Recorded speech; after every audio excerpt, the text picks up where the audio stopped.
Le jour où je rentre en cuisine, en fait, tout s'arrête. Je lisais beaucoup, j'arrête de lire. Je vais ne plus lire que des livres de cuisine. Pendant des années, d'ailleurs, je lirai beaucoup de livres de cuisine, les 10 premières années. Et puis après, au contraire, j'essaierai d'éviter d'être influencé. Et donc, ce sera la démarche un petit peu inverse. Mais c'est vrai que tout s'arrête et tout est dédié à ce que je fais. C'est une espèce d'absolutisme qui est un de mes traits probablement de caractère, encore aujourd'hui, je pense. Et ça démarre quand vous démarrez le lycée hôtelier? Ça démarre quand je démarre au lycée hôtelier. Vous dites quoi à ce moment-là, du coup? Parce que quand on bascule dans cet absolutisme dont vous parlez, c'est qu'il y a une révélation, c'est que vous vous dites, à cet endroit, c'est là où je vais... J'ai toujours pensé qu'on n'a pas assez d'énergie pour le consacrer à trop de choses. Alors, je peux être multitask, mais les tâches les unes après les autres. Comment ça va s'inscrire la formation après donc lycée hôtelier, Toulouse? J'imagine des premiers stages aussi. On a parlé de ces jobs d'été dans les colonies. Là, il va y avoir des stages peut-être un peu plus professionnalisants dans des environnements différents peut-être. Ouais. Et je vais quand même revenir sur quelque chose qui est très important puisque c'est ma première leçon de cuisine avec un prof qui s'appelle Jean-Pierre Poulain, que j'aime encore beaucoup, avec qui j'ai encore des relations de temps en temps, et qui est un prof majeur à l'époque en France, qui s'occupera de mettre en place la maîtrise de l'hôtellerie-restauration, etc. Et c'est ses jeunes années. Et il nous fait notre première leçon de cuisine, c'est des jeunes professeurs à l'époque, et il nous met comme ça 3 carottes dans 3 verres d'eau. Cette leçon de cuisine m'a beaucoup marqué, avec le premier verre d'eau, une carotte râpée, deuxième verre d'eau avec une carotte coupée comme ça en tronçons, et le troisième verre d'eau avec une carotte entière. Et donc on imagine que le premier verre d'eau avec la carotte râpée est très orangé, l'eau est très orangée. Dans le deuxième, l'eau est relativement légèrement orangée, et dans le troisième, elle est pratiquement limpide. Et au travers de ces principes un peu de taille et de diffusion de la couleur, ce qu'on voit en tout cas physiquement, il va nous expliquer tous les principes d'échange solide-liquide. Et c'est vrai que ce type de leçon, après on fait quelque chose, on fait notre première leçon, je me souviens, c'était un rôti avec des pommes au coin de rue, et pareil, il nous expliquait à chaque fois pourquoi on fait telle chose, pourquoi on va venir d'abord blanchir les pommes de terre pour enlever la fécule, avant de venir les saisir à l'huile, puis les nourrir au beurre, etc. Bon. Et j'aimais beaucoup cette démarche d'explication, d'analyse et d'explication. D'ailleurs, après, on parlera de cuisine moléculaire, etc. Les premiers, c'est un mauvais terme, quoi, cuisine moléculaire, mais peu importe, puisque finalement, la cuisine est une forme de chimie poétique, et c'est vrai que en comprenant les réactions, le process, ouais, bien sûr, ça permet aussi à un moment donné, de s'extrapoler pour pouvoir faire d'autres choses. Donc, quand on comprend les émulsions, on peut faire ceci, on peut faire cela, etc. Et c'est le type d'enseignement que je n'attendais pas, et qui correspondait tellement au principe un peu d'analyse et de synthèse qui correspond à cette formation un peu scientifique que j'ai quand je fais un bac C, etc. Et là, il y a une vraie... ça a vraiment cliqué. Et je me souviens avoir appelé ma mère à l'issue de cette première leçon pour lui dire « Maman, c'est exactement ce que je voulais faire ». Il a scellé en une leçon ma passion pressentie pour la cuisine, parce que je me suis dit « Ça va peut-être me passionner, enfin en tout cas m'intéresser, mais je suis pas sûr ». Et puis là, ça s'est fait en une fois. Il est au croisement de l'explication, de quelque chose d'un peu scientifique, de comprendre les bases, comment ça se structure, et après vous allez pouvoir l'emmener ailleurs. Voilà, c'est ça que vous comprendre comprenez. Les bases pour pouvoir extrapoler, mais après d'ailleurs un peu plus tard, il faudra faire presque le contraire, c'est se débarrasser un petit peu de ces connaissances dont on a si on veut découvrir quelque chose de nouveau. Donc après, il faudra provoquer les erreurs et dire ça c'est pas possible, mais on va quand même le faire, parce que quand on fait quelque chose qui est censé ne pas être possible, on découvre que quelquefois d'abord c'est possible. Donc la théorie ne fonctionne pas toujours, et en fait, il n'y a que la pratique après, et la tentative de l'échec qui amène à faire des vraies découvertes, et donc de la vraie création, parce que le reste, c'est pas de la création. Ouais, bien sûr. Comment vous allez, du coup, quelles vont être les étapes importantes de cette formation-là? Alors, on se parle de ça, de cet épisode qui est une forme de révélation, ou de confirmation, de l'endroit où vous allez vous trouver, de la voie que vous empruntez. Après, il va y avoir des stages, des rencontres, des choses qui vont vous marquer dans ces années-là de formation? Oui, je sais pas, c'est moins marquant, j'en parle un petit peu moins, mais c'est vrai que ça va être, on avait à l'époque quand on était en BTS comme ça, on avait 4 mois de stage chaque Ouais. année.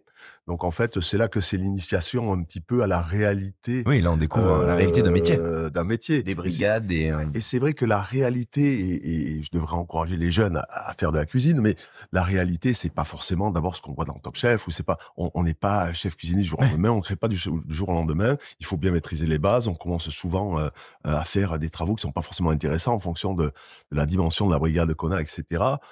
Je vais faire des stages qui vont juste m'apprendre que finalement, c'est pas un métier facile et que malgré la passion qu'on a, il va falloir quand même nourrir la passion si Ouais. on veut pouvoir résister, à une formation qui peut être quelquefois un petit peu ingrate. Voilà.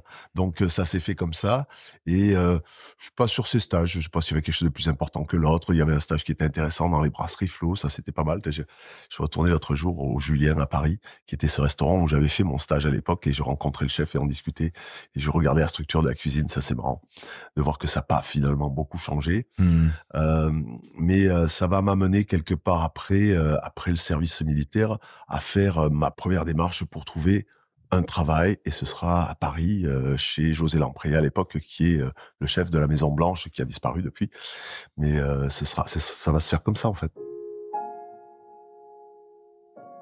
Qu'est-ce qui vous guide? Qu'est-ce qui vous amène là? Pourquoi Paris? Pourquoi cet endroit? Comment vous vous retrouvez? Ouais. Et en fait, je ne connaîtrais José Lamprilla qu'au travers de magazines dans lesquels on voyait les images de ce qu'il faisait, les photos de la cuisine qu'il faisait. Et c'est vrai que je considère toujours aujourd'hui qu'en tout cas à l'époque, il y avait probablement une des plus belles esthétiques culinaires des chefs que je lisais parce que je dévorais finalement tout ce qui passait, tout ce qui parlait de cuisine. Et j'y suis allé en me disant, voilà, ça c'est exactement le type d'endroit dans lequel je veux travailler. En voyant la cuisine, dans les magazines. Exactement, j'y suis allé, je me suis présenté à la porte de ce restaurant en venant un jour à Paris, je crois que mon frère était à Paris, c'est pour ça que j'étais monté à Paris. Je faisais le service militaire à l'époque et j'avais dit voilà, j'aimerais beaucoup travailler ici. Et puis on m'a embauché. Oh, formidable.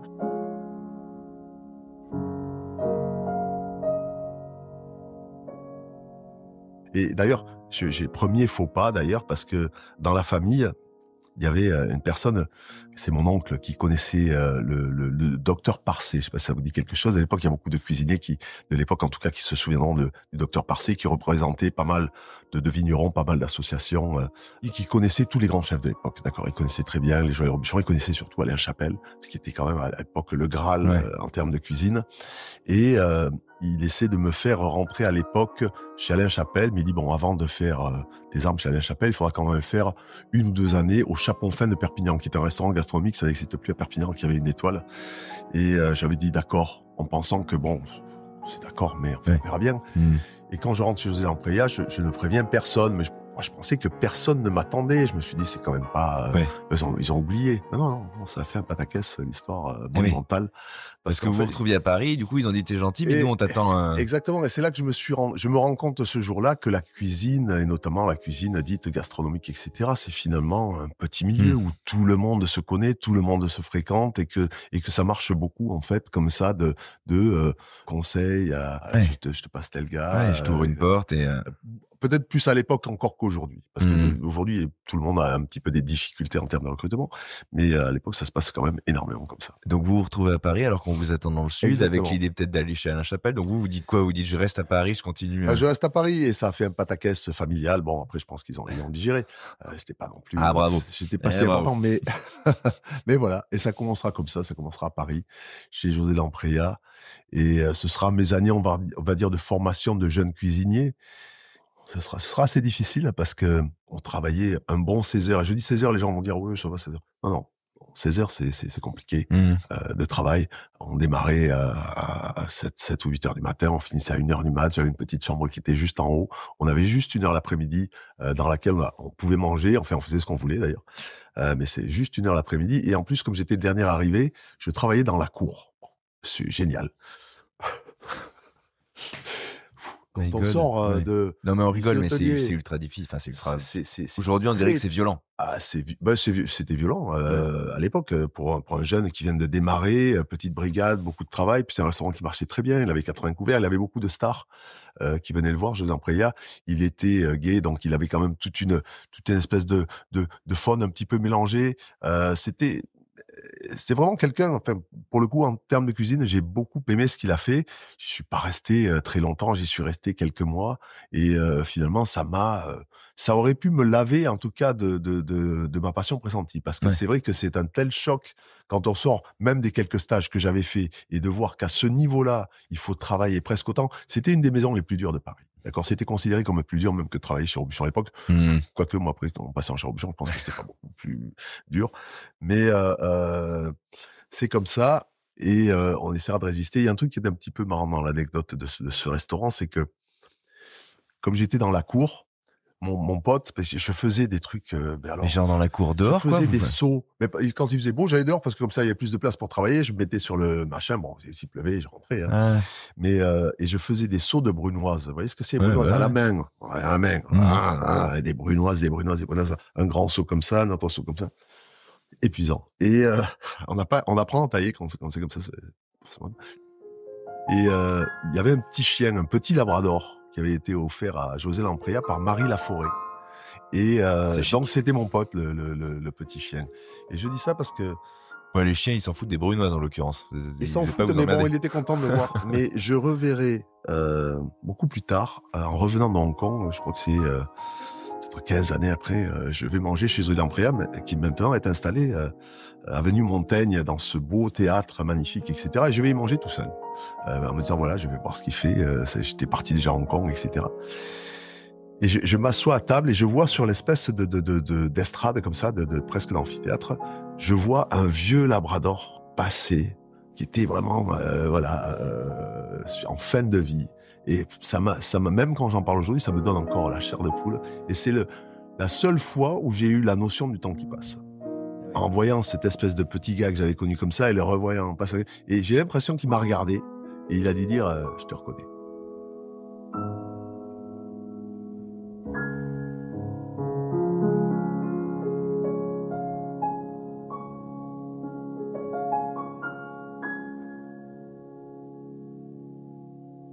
Après, il faut s'accrocher un petit peu.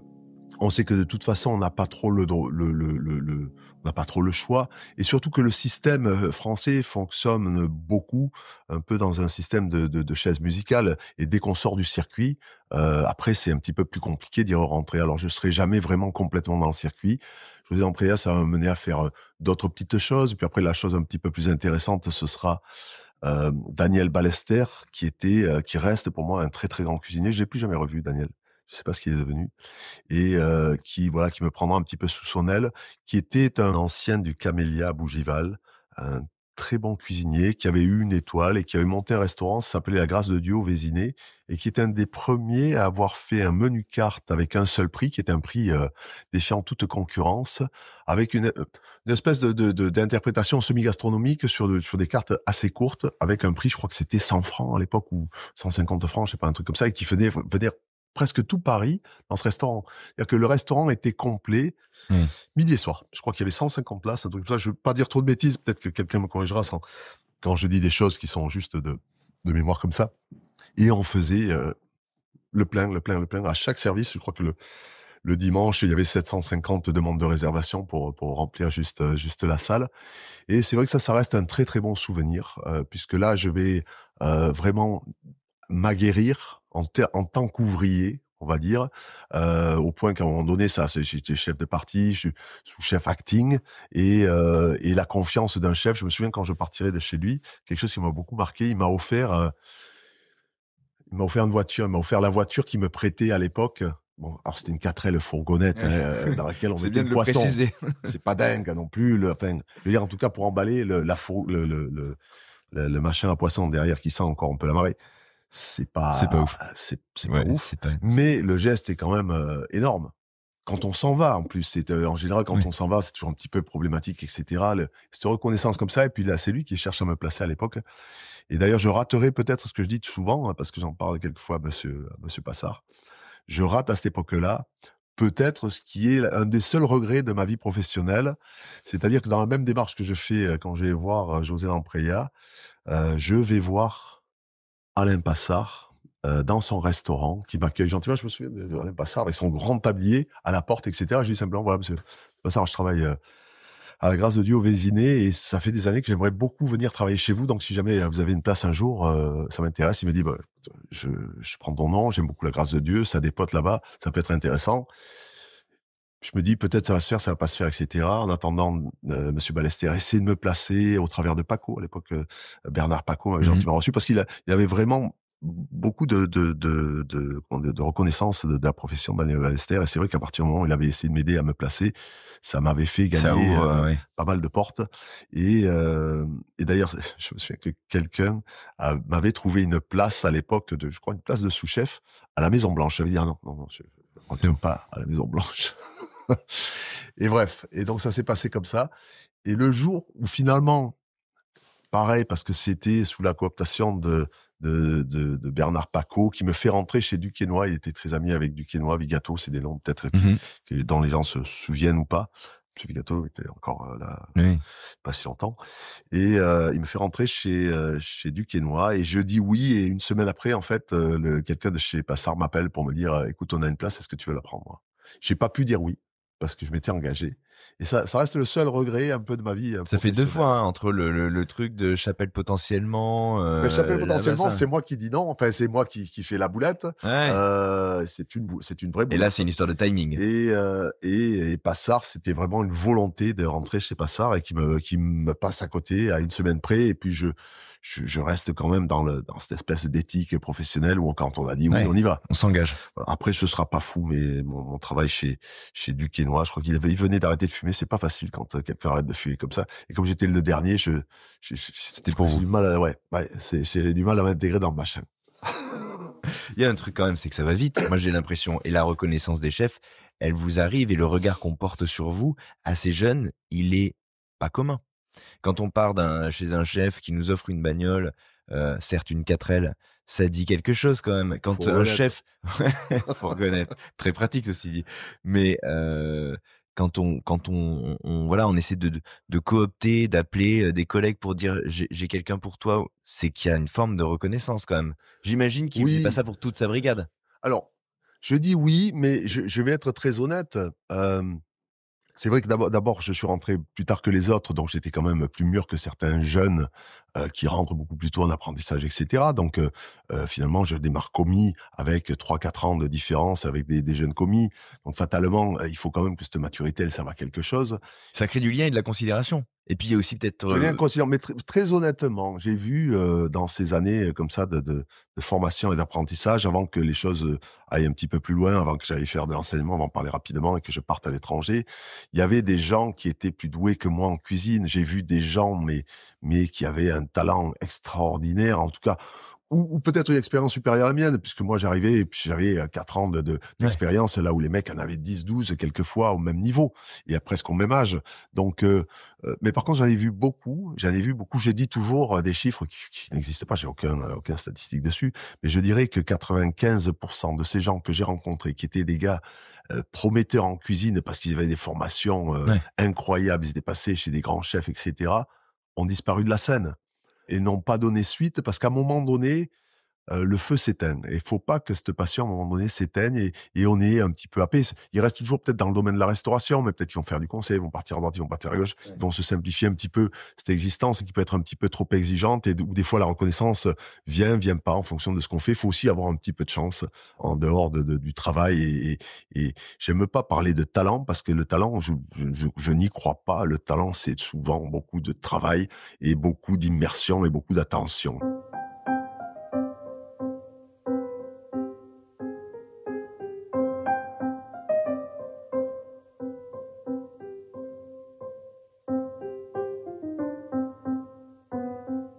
Voilà, je sors pas forcément beaucoup plus du lot que ça à l'époque, mais c'est vrai que je suis quand même tenace dans ma volonté d'arriver un jour à m'exprimer rapidement dans un restaurant. Et d'ailleurs, c'est en sortant de chez Duquesnoy, qui est un peu prématuré, je n'ai jamais été sous-chef de cuisine. En tout cas, officiel, papier, et paye d'un sous-chef de cuisine, même si j'étais chez quelque part Daniel Ballester acting. Mais en sortant de chez Duquesnoy, après avoir esquivé une casserole qui est passée pas loin de mon épaule. Non, mais on rigole de ces trucs-là, mais c'est fou quand même, hein, quand C'est- on est pas. Oui. Oui, bon, allez. ça arrive, une casserole. Non, mais- Allez, allez. Allez, ça va. Bon, on va pas non plus, c'est pas non plus, c'était pas fou, c'était pas dramatique, mais heureusement que ça n'existe plus. Enfin, j'espère que ça existe, en tout cas, de moins en moins. Oui, que de moins en plus moins. conscient de certaines choses. C'était pas non plus super violent, et c'est trouvé qu'à un moment donné, voilà, quand j'exagère le truc, c'est pas le truc qui m'a visé avec une casserole, faut pas exagérer. Mais bon, bref, et j'ai senti que c'était pas la peine de continuer, et je prends ma première place de chef en me disant, bon, mais peu importe, moi, ce que je veux, finalement, c'est de faire ma carte aujourd'hui. Techniquement, j'en sais suffisamment pour me développer par moi-même, et je prendrai ma première place de chef dans un restaurant qui s'appelle la Table d'Harmonie. Alors, ça doit être en 1988, quelque chose comme ça, donc j'ai déjà 24 ans.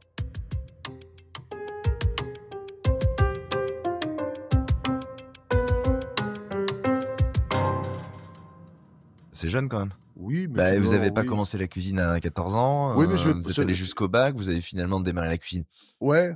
plus tardivement Donc, que. on a à peu près 3 ans, 4 ans de formation, quelque part, professionnelle, Ouais. d'accord, avant de prendre un poste. Bah, c'est rapide. Mais c'est un choix. C'est-à-dire que, ou vous restez dans le circuit, et vous aurez peut-être une place d'abord de sous-chef dans une très belle brigade, 2 étoiles, machin, truc, etc. Du Quénois avait 2 étoiles à l'époque, d'accord, avant de prendre une place dans un restaurant potentiellement étoilé. Et là, vous restez dans le circuit, ou vous faites ce que je fais, c'est-à-dire que vous sortez du circuit, vous prenez un créez petit votre, restaurant, ouais. comme ça se fait d'ailleurs beaucoup aujourd'hui, ça se faisait peut-être moins à l'époque. Vous prenez un petit restaurant et vous dites, là, je vais commencer un petit peu à m'exprimer et à faire mes choses. Alors, on donne une place de chef, mais surtout la possibilité de dire, ben, Paul, tu peux faire ta carte, enfin, on va la valider ensemble, etc. Et ce sera la première carte que je fais. Alors, je regrette de ne pas avoir plus. J'ai quelques notes sur un cahier, mais je n'ai pas la carte physique. Ça Ah oui. m'a toujours un petit peu embêté. Et mais après, ce sera quand même assez difficile.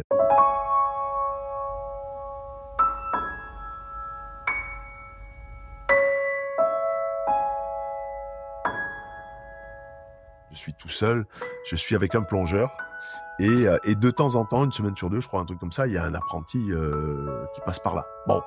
Ouais. Allez, viens là. Bon, Alors, bah pour tiens. faire 60 couverts, ça existe, hein, Ouais. on trouve aussi aujourd'hui. Mais pareil, comment on apprend à se doser? C'est là que je dose pas forcément encore bien les choses. C'est un peu le même travers un peu que la colonie de vacances. J'ai quand même réfléchi au truc, hein. C'est des choses qui sont intégrées. Il y a pas, j'ai jamais aimé d'ailleurs les espèces de déco, les machins en plus, les satellites, tout ça, c'est pas ma cam. Mais c'est vrai que je me donne quand même du travail qui occupe mes journées au point, là, on était à 16 heures chez l'employeur, là, je fais autant que ce que je peux faire jusqu'à ce que je tombe d'épuisement. Je me souviens, je savais plus à la fin de la journée si je pleurais ou si je suais. C'était un peu des deux. Voilà, il y a un peu de ce truc-là, voilà. Et puis, à un moment donné, je vais arrêter parce que en rentrant à mon lit, j'étais tellement fatigué que je m'étais cassé la gueule. Ça avait failli me coûter cher. Et j'ai dit, bon, allez, voilà. Tu as la limite physique de ce que tu peux faire. Tu vas prendre un peu de recul.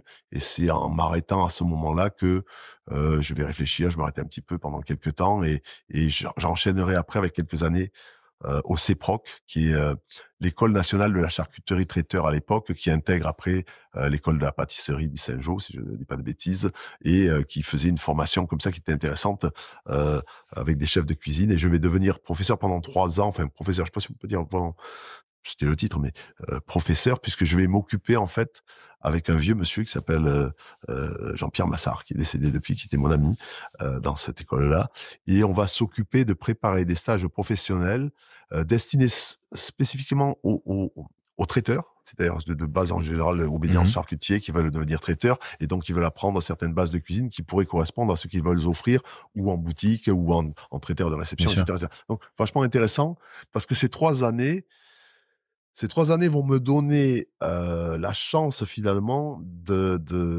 d'engranger une technique que je n'aurais jamais pu engranger en faisant même 10 ans de cuisine peut-être chez différents noms. Quelle est la technique particulière que vous découvrez parce que là, j'ai la chance. C'est le volume, c'est la question du volume, c'est quoi? Non, mais j'ai la chance d'abord de travailler. Quand on veut faire des démonstrations pour des professionnels, par exemple, je connais pas du tout la cuisine sous vide à l'époque. Dans les intervenants qu'on va voir, il y a le grand patron de la cuisine, même si ça peut se discuter, il y a Monsieur Pralu, etc. Donc, j'ai le temps d'apprendre pour Ouais, d'accord. délivré. Ah, il faut Et ça, c'est préparer des ouais, exceptionnel. ouais, On n'a ouais. pas le temps dans une opération de faire ça. Donc Mmh. ces années restent exceptionnelles par rapport à ce que moi, je vais pouvoir engranger en termes de technique pure, avant de justement de pouvoir partir après, ailleurs et refaire mes armes quand je pars à l'étranger.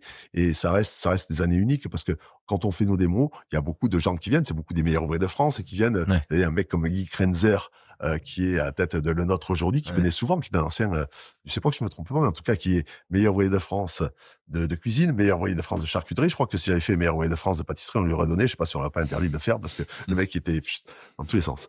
Et même Robuchon était intervenu dans les trucs du CEPROC. Donc, on rencontre beaucoup de gens. J'ai le temps d'apprendre, de mettre mes choses en place. On fait des stages, on les fait des fois au CEPROC, on les fait des fois en province, etc., etc. Et ces années-là sont, voilà, ça, c'est de la chance parce Ouais. que ces années-là, Puis ils arrivent au bon moment, il y a un petit break, elles vous arrivent au bon moment, dans une espèce de doute par rapport à la production de cuisine quand c'est trop difficile tout seul. Et c'est après d'ailleurs ces années-là, d'ailleurs dans ces années-là, j'aurais pu y rester parce que ma passion a toujours été, on va dire, la recherche. Ouais, faut attention, on est pas en train de, c'est pas la bombe atomique, hein, mais la recherche et le développement. Mais je sors de là avec un bagage technique qui est incomparable par rapport à ce que j'ai avant d'y rentrer et qui va beaucoup me servir par la suite. on va revenir à ce moment où vous revenez dans le game, à l'étranger donc, mais juste une question. Sur l'étape qui précède et sur ce restaurant où vous vous êtes retrouvé, à la place de chef, un peu seul. Vous avez envie depuis le début de vous exprimer, de raconter votre cuisine, vous le sentez, vous l'avez en vous depuis le tout début. Qu'est-ce qui se passe quand justement on vous donne les clés? Elle ressemble à quoi votre cuisine? Vous avez envie de dire quoi? Qu'est-ce que parce que c'est le premier moment, c'est Ouais. votre moment, ça y est, vous y êtes. Elle ressemble à celle des autres.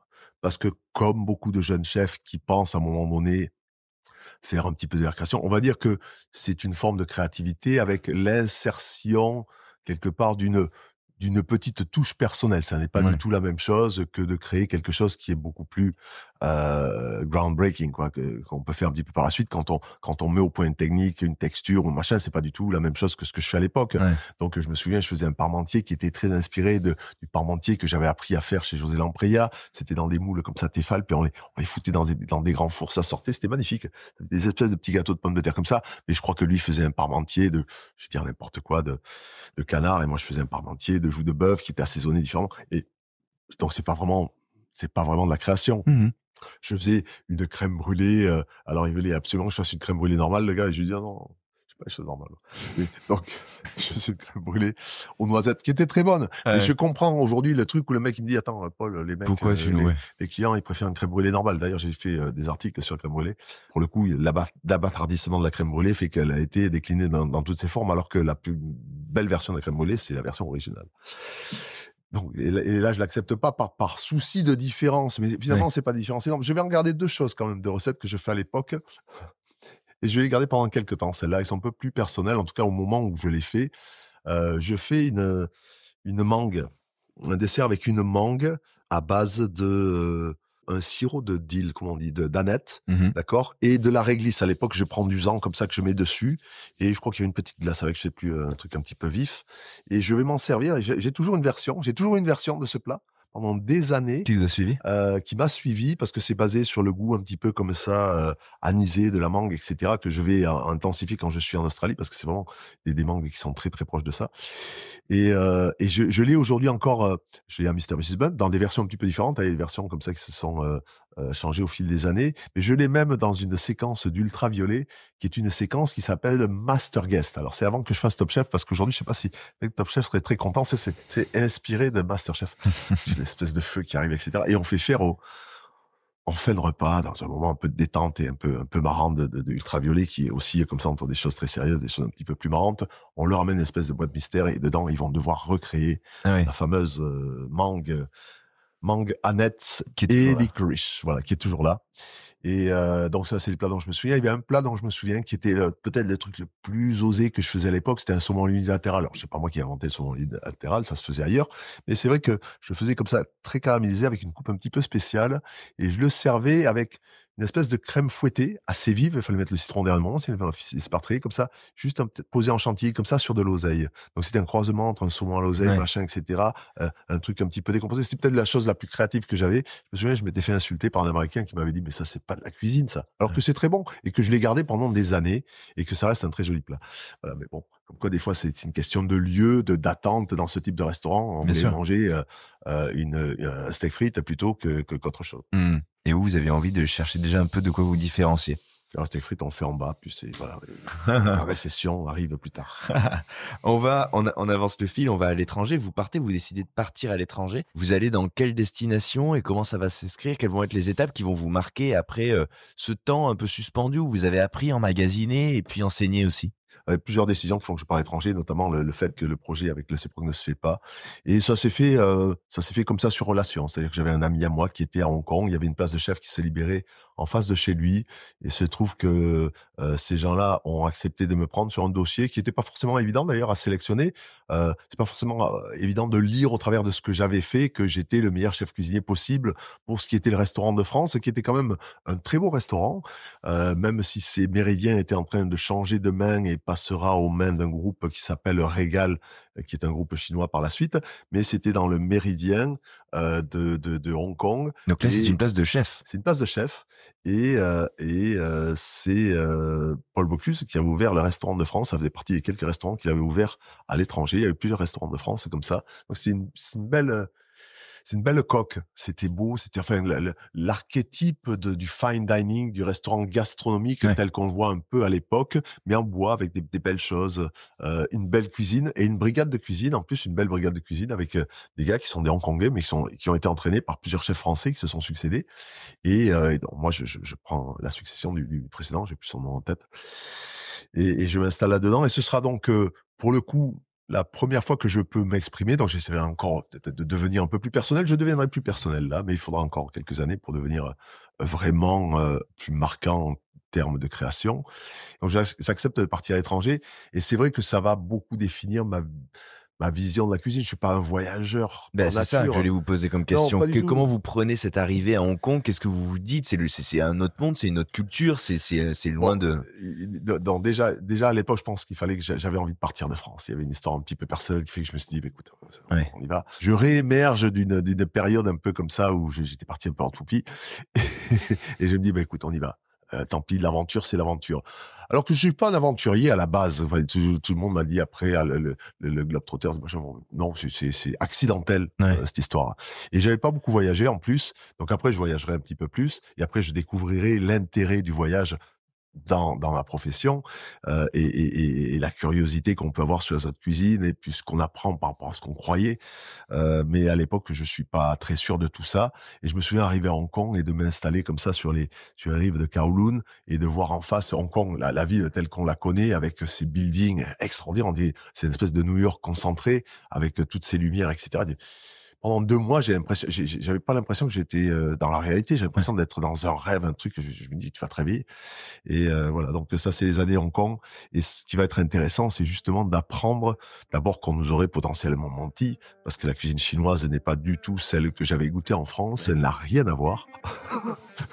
Donc voilà, donc je vais apprendre déjà la vérité, d'une autre, culture et une très belle culture pour le coup, qui est la culture chinoise et cantonaise avec des choses extraordinaires.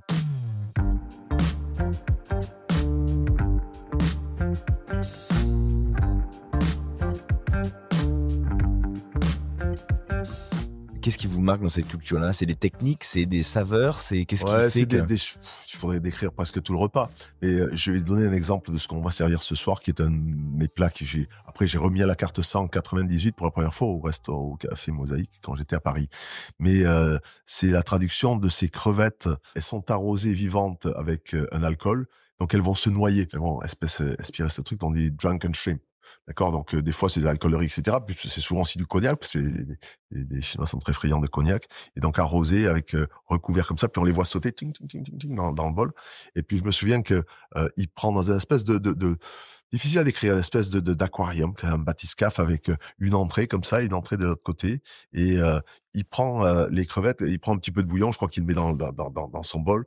Il prend les crevettes, il les jette dedans. Le temps que les crevettes, elles descendent dans le truc, il les récupère presque de l'autre côté instantanément et il vous les sert. La vérité de la crevette. Et là, je me dis, mais non seulement on aurait menti parce que je découvre la grande cuisine cantonaise chinoise avec des trucs exceptionnels, et en plus je me dis, en France, ça fait quand même des années qu'on nous sert des crevettes, c'est pas du tout ça. On en voit aujourd'hui des choses qui sont nacrées, c'est devenu presque commun dans la cuisine contemporaine, mais si on regarde dans les années 90, non, on n'a que des crevettes bouquées, à part peut-être les marins qui le font comme il faut, donc cuits dans de l'eau de mer ou des choses comme ça. On a que des crevettes archi cuites. Ouais, Voilà, ça tout est en n'existe pas, surcuisson, cette ouais, ouais. vérité de la Mmh. cuisine, avec une crevette qui, rigor mortis 0, elle est vivante, elle est trempée, elle sort, elle est nacrée. Pouh, c'est une claque monumentale. Ouais, le rapport au vivant est pas du tout le même aussi par rapport aux produits. Là, Absolument. à l'époque, on mange des produits qui paraissent morts depuis très longtemps en France. Enfin, je veux dire, c'est un Bien sûr, truc. après la cuisine chinoise, c'est vraiment dans justement ce truc où, enfin, de toute façon, il y a les 2, où on peut faire, maturer, Mmh. où on fait tout de suite, parce que manger une grenouille qui vient d'être tuée, c'est, je dis ça, c'est pas terrible comme, machin, surtout quand on voit la grenouille. Si on a eu une rainette quand on était petit, c'est malheureux. Mais c'est Pensez vrai pour que les rainettes. c'est extraordinaire de tendreté, c'est incroyable. Ouais. Et même avec un petit peu de maturation, on n'a pas du tout la même chose. Donc il y a ces choses que je découvre, la cuisine cantonaise avec ces espèces de poissons comme ça, arrosés d'huile brûlante, qui fait ressortir un petit peu les aromates. La cuisson au wok que je découvre, mais rien à voir avec des wok 400 000 BTU, des choses qui sont 10 fois plus puissantes que nos petits brûleurs, même professionnels, là. Ouais. Tic tac, tac, tac, tac. Non, ça n'a rien à voir. Même à la maison et même aujourd'hui quand je suis à Shanghai, les brûleurs chinois sont plus Beaucoup plus puissants puissant. que nos brûleurs professionnels. Bon, alors, imaginez dans ces machins de wok, c'est très difficile à manier un wok, hein. Ouais, ouais. Pas parce que j'ai vécu quelques années en Chine que je sais manier le wok. J'y vais pas tous les jours et c'est vraiment une technique qui est très particulière, qui s'apprend et qui est complexe et qui est dans l'espèce de cuisson foudroyante comme ça. Ça, c'est assez marquant. Et c'est vrai que ça va m'ouvrir les yeux sur plein de choses, m'ouvrir les yeux sur le principe de la création aussi. Je me souviens qu'il y avait une cuisinière thaïlandaise à l'époque qui me sert comme ça, cette espèce, j'ai plus le nom en tête, de ces desserts thaïlandais où on a des billes de tapioca, des espèces de petits spaghettis, des machins, des cubes de agar qui sont dedans avec différents parfums, une glace pilée qui vient dessus, un sirop de sucre de palme. C'est du gagnère, quoi. Mais alors, c'est marrant parce que on repense à la carotte de vos débuts. Vous avez quand même une appétence pour, j'allais pas dire des trucs de geek, mais quand même ce truc où vous aimez voir comment il y a des procédés, comment les choses sont faites. Voilà, Ça vous c'est excite pas ce tellement truc. ça, c'est que justement, là, ce que j'essaie de dire quand je dis ça, absolument que je sois un geek, c'est pas ça. Non, je Mais sais pas, mais non, ces trucs de textures différentes non, et tout. mais non, mais ce truc qu'elle me fait, C'est c'est ce qui est technique. un c c'est un dessert de rue. Ah. C'est-à-dire, c'est pas une création d'un chef et je compare ça, moi, pour moi, c'est aussi puissant qu'un des plus grands plats de Pierre Gagnère, à l'époque où Pierre Gagnère représente l'avant-garde absolue de la cuisine, alors que c'est un plat de rue. C'est des choses qu'on mange dans la rue. C'est un Ouais. peu Fait à simplement. Taïwan. Mais parce que c'est leur culture, on ne la connaît pas. Et c'est Mmh. là que je me dis que finalement, la création, c'est pas non plus de l'import de l'idée de l'autre. Parce qu'on pourrait très bien importer ça en France. D'ailleurs, ça, même aujourd'hui. On pourrait même l'importer dans un restaurant et faire penser qu'on est Ouais. extrêmement créatif. Mmh. Alors que c'est pas vrai. Ouais. C'est Cette c'est culture existe c'est des d'ailleurs très cultures simplement. différentes et elles sont foudroyantes par rapport à notre perception de la cuisine, du dessert, etc. C'est ça. Donc je suis pas impressionné par le côté. C'est pas le geek qui m'a impressionné là, c'est le fait que justement ce truc pourrait ressembler à un dessert d'El Bulli, Ouais. mais c'est un dessert de rue thaïlandais. Ouais. C'est ça qui est extraordinaire. Et c'est là qu'on découvre que il y a des ailleurs, il y a des choses puissantes, il y a de la nourriture partout. Tout le monde aime sa culture culinaire et qu'il faut peut-être être quelquefois un peu moins franco-français, même si la cuisine française est très très belle, fait partie définitivement des plus grandes cuisines du monde, mais il faut quand même être un peu un bémol là-dedans et arrêter d'être ethnocentré. Ouais, ouais, ouais. Pas se fermer en tout cas, et c'est la vertu du voyage. Vous allez continuer à voyager par la suite, vous allez continuer Ouais, à vous nourrir ouais, de ouais. ces inspirations et C'est de ces... voilà, c'est vrai que c'est la vertu du voyage Ouais, que tout le monde, dont tout le monde vous parle, mais c'est une réalité. Et ouais. puis On prend un truc, on le voit, on le découvre. Ouais. la curiosité devient le moteur et doit rester le moteur qui doit nourrir cette espèce de passion, parce que sinon c'est vrai que il y a toujours des étapes qui sont difficiles dans la vie d'un cuisinier. Moi, quelquefois, je vais quand même fermer 4 restaurants avant d'y arriver. Donc c'est vrai que c'est pas si simple que ça et qu'il faut aller un peu il suffit pas de dire tu en as rêvé, si tu vas au bout de tes rêves, ça va se faire. Non, ouais, ça a failli pas se faire.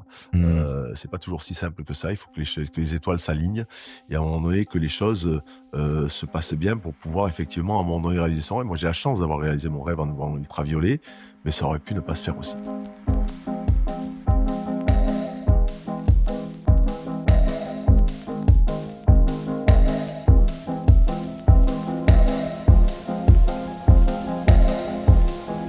Et je vais partir en Australie et c'est vrai que l'Australie reste. C'est peut-être l'endroit où ma cuisine se développe comme étant vraiment ma cuisine identitaire. Voilà.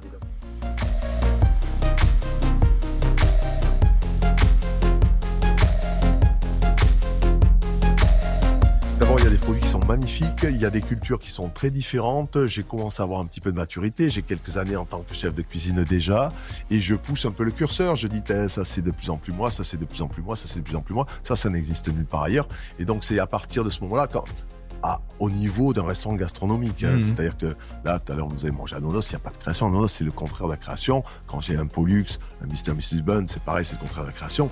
Création, on la limite dans peut-être à ultraviolet aujourd'hui, puis c'est la seule chose finalement dans laquelle je crée vraiment. Le reste, c'est, oui, on s'amuse, ou des fois on fait un exercice de style, on essaie de faire quelque chose, un baba au rhum, on essaie de faire le plus classique possible. Mais c'est pas du tout la même chose. Et là, dans ce restaurant-là, à Sydney, j'ai commencé à signer des choses qui deviendront notamment le bocal de crevettes quelques années plus tard que je mettrai à la carte en France. Des choses comme, je sais pas, il y avait un tartare d'autruche avec une espèce de... Ça sent pas très bon quand je le dis comme ça, mais c'était très très bon. Il y a des petits cubes de bleu dedans. Je sais plus ce qu'il y avait, avec des huîtres, machin. C'était un petit... Ça poussait un peu les curseurs. Et dans les associations de goût, mais finalement, ça n'a jamais été ma came de ne baser la création que sur des associations de goûts inconnues, inexistantes et ésotériques. Parce que finalement, je vais pas dire que c'est facile, mais presque. Et même Mais si disons c'est qu'il y a un effet surprenant à associer deux choses et parfois voilà, ça suscite un waouh et bon, ok, voilà. on a juste fait cohabiter deux choses inattendues. C'est ça. Et que finalement, la vraie création suppose aussi d'autres éléments, à mon avis. Et Il faut en alors, du faire coup, vous allez rentrer sur d'autres quelle éléments. ligne, justement? Votre création, elle s'incruse dans quoi? Doucement, ça va se faire là-dedans. C'est-à-dire que quand pour la première fois, je fais cuire les crevettes comme ça dans une espèce de conserve vapeur avec une espèce de dépressurisation du bocal qu'on met dans le verre, ça, c'est une création. Et c'est une de mes créations de l'époque. Quand je vais faire même le rib teriyaki, pareil, que je sers ce soir, et même si au début c'était une entrecôte, etc., et qu'on prend la technique pour finalement éviter de passer par toutes les étapes du laquage qui sont très compliquées, que je prends l'équivalent de ce qu'est un caramel à partir du moment où il y a une sucrosité dans une sauce que j'ai réduit au thermomètre, ça se fait pas du tout. Ça se fait d'ailleurs très peu encore aujourd'hui. Et pourtant, ça, je le fais à l'époque. Donc ça, c'est de la création parce qu'après, il n'y a plus qu'à brosser. Et en fait, on se retrouve avec un niveau de laquage qui est l'équivalent d'un laquage et qui a demandé plusieurs couches de travail avec une sauce qu'on réduit, qu'on met spécialement, enfin, un carnage. Il y a ça, il y a la traduction après, ça c'est plus dans le mosaïque, mais ça démarre à ce moment-là de cette espèce de cuisson, un petit peu que je vais appeler cuisson sinusoïdale, qui correspond en fait à cette cuisson quand on a, si vous avez déjà mangé, notamment à Singapour, alors que ça vient de l'île de Hainan, mais le Hainan chicken, c'est-à-dire le chicken rice, le poulet au riz, qu'on a comme ça avec cette cuisson extrêmement soyeuse de la volaille. Alors il y a plusieurs techniques. La cuisine, la technique la plus complexe, c'est celle où on va plonger la volaille dans le bouillon, l'enlever, la replonger dans le bouillon 5 fois, tac tac tac, et comme ça on a une espèce d'effet un petit peu sinusoïdal qui fait qu'à un moment donné les chairs sont super soyeuses. Il faut quand même maîtriser tout le truc. Alors des fois on met dans ce bouillon, on le laisse de côté. Et ça s'est traduit par une technique que je fais à l'époque, qui est de mesurer une quantité juste d'eau, d'emballer les coffres comme ça, à peine assaisonnés, parce que je veux vraiment travailler que la texture. C'est la recette la plus simple du monde, celle-là. Et je le fais sur une pintade, parce que la pintade est une chair très très sèche. Vous prenez un coffre de pintade, à peu près 700 grammes, comme ça, quand vous l'avez coupé. D'accord, faut les garder bien, les deux filets attachés au coffre de pintade. Les cuisses, on en fait autre chose, c'est pas le sujet. Et on vient juste les assaisonner, on les entoure comme ça de papier film, on les serre bien pour leur donner une forme nette et puis les rendre un petit peu imperméables. Et on vient verser dessus 2,5 fois le poids du coffre, c'est-à-dire 2,5 fois 7. Je vous laisse calculer. Et à ébullition. Donc, le seul repère qu'on a, c'est les 100 degrés, et on verse dessus, et on le laisse comme ça pendant 3 heures à l'extérieur, le temps que la température de l'eau descende, la température de la volaille monte, d'accord? Elles vont se rencontrer à ce point de perfection qui se situe autour de 60, 62 degrés, quelque chose comme ça. Et après, vous les laissez au froid, elles vont se gélifier et vous avez l'équivalent d'un Highland Chicken avec une technique qui est une nouvelle technique, puisque c'est moi qui l'ai fait à l'époque et qu'elle n'existe pas. Après, il y a eu plusieurs choses comme ça. Et après, la définition de ce qu'on fera à ultraviolet, ça veut dire qu'à chaque fois qu'on fait quelque chose à ultraviolet, il y a un point, soit une technique, soit conceptuelle, soit une texture, l'association de goût, encore une fois, je les compte pas, qui est un point de nouveauté réelle. Sinon, on ne considère pas que c'est de l'innovation. Ouais. Voilà. Ouais, mais on Donc, se il y en parle a beaucoup de plupart. procédés, hein. Il faut quand même. Mais non, mais c'est tout l'intérêt de la recherche, c'est tout l'intérêt de se C'est une vraie tromper, c'est réflexion. tout Ouais. l'intérêt de se tromper sciemment ou de se tromper par hasard mais d'observer. Et c'est passionnant, ça. Franchement, ça continue à être la chose qui me passionne le plus en cuisine. En fait, ça n'a pas de fin. Ouais. Dans la Ouais, ouais. façon dont Ouais, on là, c'est pourrait la recherche. appréhender. Et des fois, on est content, on se dit, mais est-ce que je suis content parce que c'est ce que j'ai fait de mieux ou est-ce que je peux faire mieux? Mmh. Et donc, des fois, je continue la recherche, et des fois, vainement. C'est-à-dire que dans Alors que vous y l'exemple, étiez. alors, le pire, c'est quand j'y suis au tout début. Et ça énerve tout le monde. C'est-à-dire, je me souviens d'un plat qui est une espèce de cuttlefish noodle, on l'a appelé cuttlefish. Ça sonne en anglais parce que tous mes trucs sont en anglais maintenant. Mais c'est une chair comme ça, on va imaginer comme une espèce de quenelle comme ça. Et en fait, on le tire, ça fait une espèce de grosse nouille comme ça de cuttlefish, c'est la sèche, d'accord? Et en fait, on les poche à très, très basse température, on les arrête, faut pas les faire souffler, mais après quand on les met comme ça dans une cuisson un peu comme une cuisson à la Rio, vous savez que vous les mettez dans de l'huile d'olive très chaude, vous fermez le couvercle, Mmh. ça souffle un petit peu dedans, vous jetez l'ail dedans, et cetera. Je fais ce plat, le premier que je fais est très proche de cette définition. Je vais faire 250 tests, 6 mois d'essai, d'accord? Pour revenir au premier. Mmh. Là, ça énerve tout le monde. Fatigue. Et Bah, vous non. mais non, pas du tout, moi j'adore. Et dans le cheminement, on a quand même découvert tout un tas de choses finalement. On en a Oui, fait en oui. tofu, on a fait ceci, on avait tout un tas de textures, des Ouais, choses qui vont étaient peut-être différentes servir d'autres et projets, qui en servent à d'autres l'occurrence. choses et qui Mmh. nourrissent le reste. Et puis l'échec est presque plus intéressant que l'aboutissement. Donc voilà. Ouais, il y a un goût de recherche. Oui, mais c'est ce qui est intéressant finalement. L'Australie pose ses bases là. Petit à petit, vous créez une petite singularité. Ouais. Vous allez continuer à voyager. Vous allez revenir en Asie. Je vais revenir en France. Il y a Ouais. peut-être 2 petits épisodes entre les 2, mais je vais revenir en France. Après l'Australie, je vais faire un petit passage en Indonésie, puisque c'est là que je rencontrerai Alda, qui est la mère de mon enfant. Je suis séparé d'Alda aujourd'hui, mais c'est à ce moment-là que je la rencontre. Et elle me suivra dans mes bagages au moment où je rentre à Paris, dans peut-être le premier restaurant marquant que j'ai ouvert finalement, dans lequel je sortirai mes premières presses. Et ce sera le Café Qui est Mosaïque. mosaïque, ouais. Voilà, qui était le Café Mosaïque, qui était à côté du Fouquet's et en dessous ce qu'on appelle le Relais Carré d'Or à l'époque, avant que ce soit qu'on appelle le groupe Barrière qui reprenne Mmh. le truc et qui m'oblige, ça fera partie de ces restaurants fermés. Celui de Sydney, fermé, racheté par un restaurateur, hop, terminé. Café Mosaïque, racheté par Barrière, hop, terminé. J'aurai Istanbul, terminé. Et ça en fait 3. Hein. Et après, il faudra attendre le Shanghai pour que finalement les choses ne s'arrêtent pas.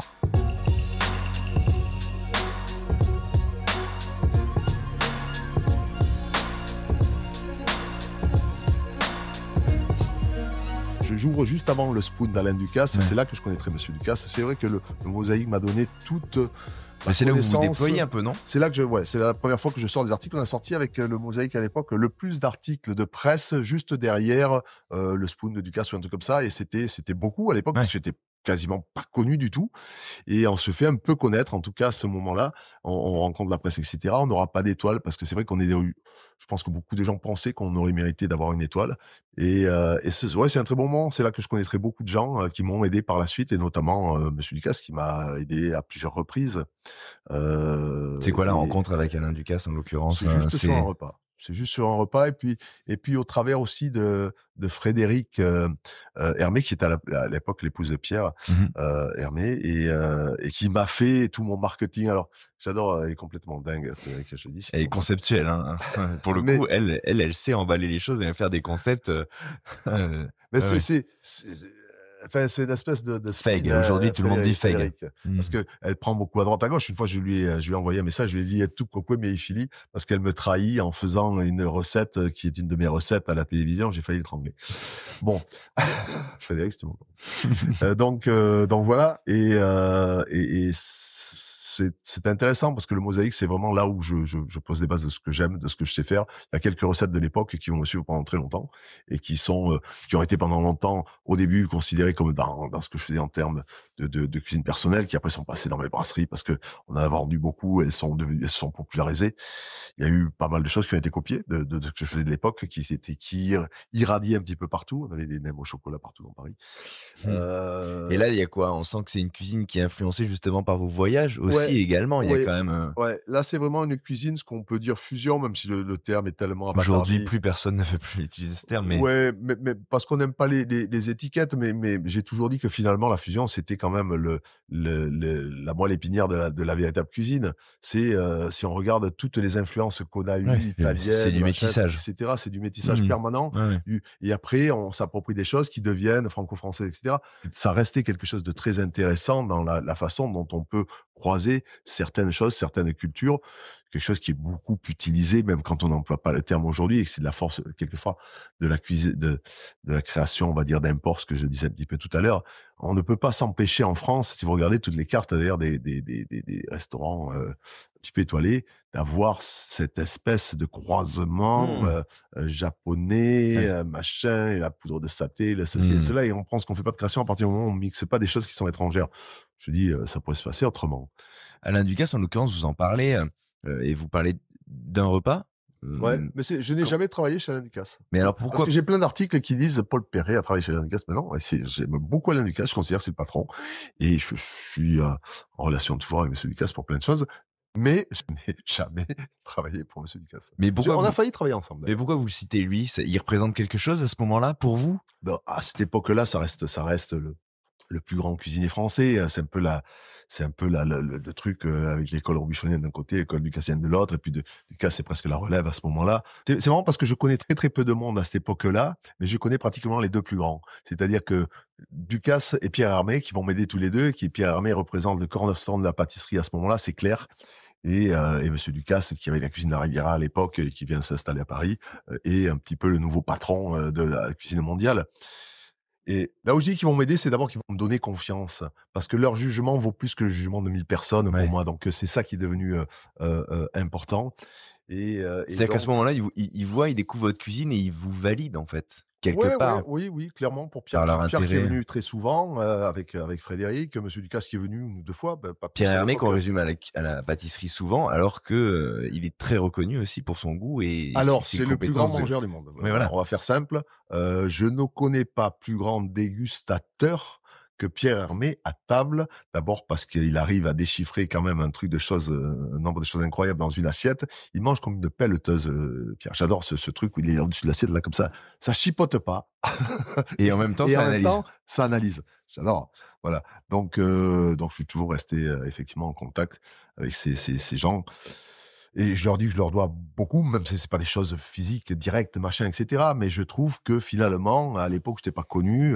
Je sais que quand à l'époque Pierre envoie un message à Ferran Adrià en lui disant que j'étais la 4e merveille du monde, ça peut me servir à l'époque et ça a plus de valeur presque que mon CV parce que c'est la parole d'une personne qui est reconnue et qui parle de moi dans ces termes. Donc voilà, ça m'a probablement permis après d'aller du mosaïque. Quand je vais à Istanbul, c'est Monsieur Ducasse qui me place à Istanbul. À l'époque, après Istanbul, il y a pareil, 3e restaurant qui va se fermer. Compliqué, Istanbul. J'ouvre en plein 9/11, les événements là de trucs. C'est le Ritz-Carlton, c'est une marque américaine au cœur d'Istanbul. Bon, ça n'a pas trop résisté. On a ouvert, on a quasiment fermé 6 mois après avoir ouvert. Mais le jam définit beaucoup ce que je vais faire après dans ce qui sera le premier restaurant dans lequel je serai et qui me rendra connu à l'intérieur, en tout cas de Shanghai, avant de devenir plus international avec les autres endroits.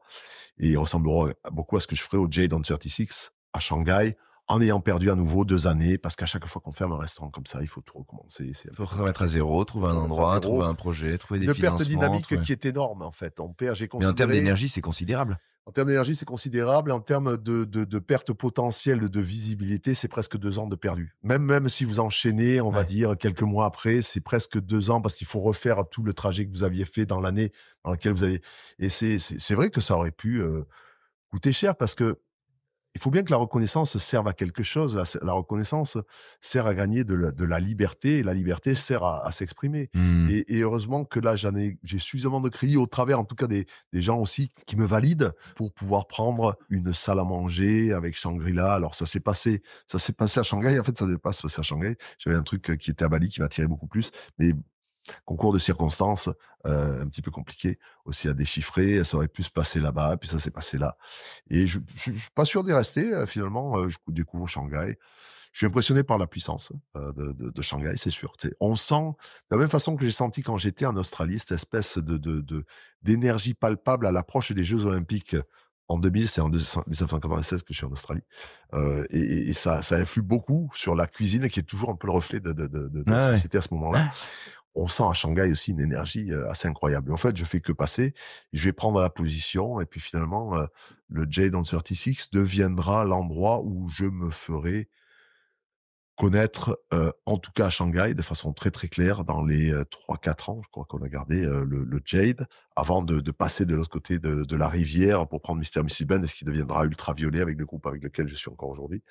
Comment on fait ses preuves? Comment on se fait reconnaître? C'est quoi les débuts, là, dans un parce que vous quand même, ouvrir un resto, c'est un truc. Vous changez de monde à chaque fois que vous ouvrez un resto, quoi. Après Istanbul, vous vous retrouvez à Shanghai, vous découvrez, enfin, c'est des codes, c'est une culture, c'est une clientèle, c'est des usages, Bah, enfin, le seul moyen, c'est de garder ses codes à soi, déjà. Comme ça, c'est pas forcément de chercher à s'intégrer, ouais. Faut que quelque les gens part. viennent pour Paul Perret. Bah, il faut que oui, ça te c'est le c'était et sa difficulté, c'est l'objectif. C'est-à-dire qu'à un moment donné, l'objectif, c'est de faire venir, les gens à soi par rapport à ce qu'on propose, en espérant qu'ils y adhèrent. C'est un peu tout le message Ouais. du cuisinier, hein. C'est-à-dire qu'à un moment donné, on fait quelque chose que l'on aime en espérant que les gens l'aiment suffisamment, ce qui pourrait signifier qu'ils vous aiment par retour. On va faire quelque chose un petit peu comme ça, par transitivité, c'est toute Mmh mh. mathématique ça. Mais, c'est tout ce message du cuisinier et c'est vrai que quand, bon, c'est validé. Il y a des gens qui valident ce que je fais, puisque je me souviens dans mon dernier patron, il s'appelle Philippe Caretti. Et Philippe Caretti, que j'aime beaucoup, que je vois encore aujourd'hui, c'était le DG, le directeur général de cet hôtel qui m'embauche à l'époque à Shanghai, qui est en création là, Jadon 36. Et il est VP aussi chez Shangri-La, enfin, il a une position assez importante. C'est un mec décisionnaire, c'est un vrai patron, quelqu'un que j'aime beaucoup, mais qui va vite, voilà, qui très tranchant. C'est pas des trucs relatifs, machin, c'est toujours dans l'absolu ces décisions. Et je me souviens parce on avait fait un concours. Et on était 4 chefs cuisiniers qui étaient sélectionnés pour prendre cette place, et donc on s'était retrouvés à Hong Kong, au Shangri-La de Hong Kong. Alors ils m'ont fait faire 2 journées avec 2 fois 8 plats, OK? Mais Monsieur Carretti avait fait sa décision sur le premier. Le premier, le petit amuse-gueule que j'envoie, c'était un petit foie gras comme ça sur une tige, comme une baguette chinoise, Mmh. posé comme ça avec une espèce de caramel, une feuille de tamarin dedans, très puissant, très petit, qui était un petit peu l'amuse-gueule de ce que je lui proposais. Et sur la première bouchée, il a dit: «C'est lui que je veux». Donc le lendemain, il a dit: «C'est même pas la peine de voir l'autre. Terminé». Il rentre, il me propose le truc direct, il me dit: «Bon, on va OK, t'es prêt Paul? T'as ton visa, allez, on va à Shanghai tout de suite». Bam, il m'amène à Shanghai, il me montre tout le machin. Et d'ailleurs, ce qui est assez marrant, c'est qu'il acceptera mes conditions, alors que, à un moment donné, j'avais des conditions, des espèces d'exigences en tant que chef de cuisine qui dépassaient un petit peu même celles de l'exécutif chef du groupe, et cetera, et cetera. Et il aurait très bien pu me dire non. Et d'ailleurs, j'avais monté ces exigences parce que je pensais plutôt aller à Bali qu'aller à Shanghai. Et donc je lui ai dit: «OK, on va faire le cadre comme ça». Il me dit oui, mais bon, à Ouais. mon avis, il va dire non. Oui, oui, oui, oui, oui. Qu'est-ce que je fais maintenant? Hésitation. J'ai hésité 3 jours, j'étais torturé et je me souviens à l'époque, Allah voulait pas m'influencer, mon épouse voulait pas m'influencer sur ce truc-là. Mais, avant de prendre ma décision de savoir si je vais à Bali ou à Shanghai, je lui envoie un petit mot, alors là, puis je lui dis: «Écoute, ça y est, j'ai décidé, on va à Bali». Là, elle me pète un câble, elle me dit: «Ah, je veux pas aller à Bali, machin, un truc». Elle ose enfin me dire que, tu vois? Et donc je refais le mail que j'avais écrit à monsieur Carretti en disant: «Je suis désolé, je ne viens pas, machin, truc, et cetera». Je suis très heureux de vous dire c'est Retournement. marquant parce que j'ai les 2 emails aujourd'hui et en fait, à Ouais, si on appuie sur send, voilà, ça change aussi sa destination. Et j'ai bien fait puisqu'en fait, Bali se trouve, ça aurait été notre truc de malchance. Je crois qu'il y a eu les attentats qui se sont passés, les deuxièmes attentats qui se sont passés juste après. Les choses après sont parties un peu en toupie. Donc c'est là que je dis, il faut suffisamment croire en soi pour continuer, ne pas se décourager. C'est là Ouais. que je dis, les 95% de ces gens que j'ai vus qui étaient doués, ils sont partis parce qu'ils se sont à un moment donné découragés. Ils se sont dit, je ne sortirai pas. Mmh. Voilà. Et c'est là qu'à un moment donné, il faut c'est important d'être reconnu pour ce que l'on fait, parce que ça vous donne les possibilités d'aller plus loin, ça vous donne la possibilité de faire le reste. Ouais, Ça il n'est faut pas pas qu'une lâcher. question d'ego, de Il se faut pas dire: «Tiens, je lâcher. suis content, j'ai pris 3 étoiles Michelin, c'est formidable».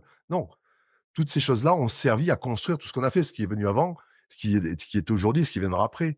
Et donc c'est important parce que sinon, dans votre coin, malheureusement, ça Mmh. permet pas de construire. Ça change pas grand-chose finalement, mais ça permet pas de construire. Donc Shanghai. Shanghai sera le Oui, Shanghai définitivement. Finalement, je croyais que j'allais y rester. Je m'étais dit: «Allez, on va y rester 3 ans peut-être à Shanghai, on verra bien». Et puis finalement, ça m'a happé parce qu'il y avait, il y avait des opportunités aussi, sans paraître opportuniste, par rapport au mot opportunité. Il y avait une puissance, il y a de l'argent, il y a une puissance, il y avait, une reconnaissance qui est arrivée. Après, il y a eu effectivement, le passage de l'autre côté avec Ultraviolet qui a eu pris cette dimension, internationale. Donc voilà, c'était comme ça et ça s'est fait là-bas et ça aurait pu se faire peut-être ailleurs, mais ça s'est fait là-bas et tant mieux.